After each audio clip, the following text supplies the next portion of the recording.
Defence force এটা একটা এমনই জিনিস, সামরিক বাহিনী কখনো সাধারণ মানুষকে জানিয়ে কোনো কাজ করে না।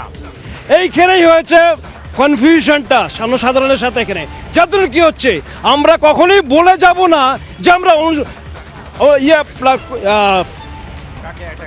অ্যাটাক করব বা অপারেশন সিঁদুর হবে, আমরা কখনোই বলবো না। আমরা করব কি, আমরা কাজটা শুরু করব। তারপর তো আমরা বলেছি, আমরা ছবি দিয়ে বলেছি, যারা যারা সার্জিক্যাল স্ট্রাইকের প্রমাণ চেয়েছিলেন সেই রাজনৈতিক নেতাদের জন্য ছবি পর্যন্ত প্রকাশ করে দেওয়া হচ্ছে।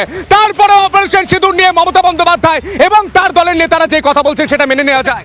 খুবই দুঃখের কথা। আজকে আমাদের অন্তত বিশেষ করে আমরা ডিফেন্সের লোক যারা, আমাদের কাছে বিরাট দুঃখের কথা যে আজকে ডিফেন্সকে নিয়ে যে মন্তব্য আমি জনসাধারণের কাছে শুনতে পাচ্ছি, এটা সম্পূর্ণ ইগনোরেন্স, মানে তাদের অজ্ঞতা।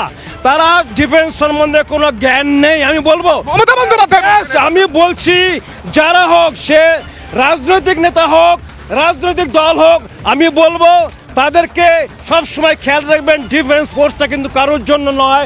ডিফেন্স ফোর্সটা হচ্ছে এই ভারতবর্ষ, এই ভারতবর্ষকে বাঁচিয়ে রাখবার জন্য, সুরক্ষা দেবার জন্য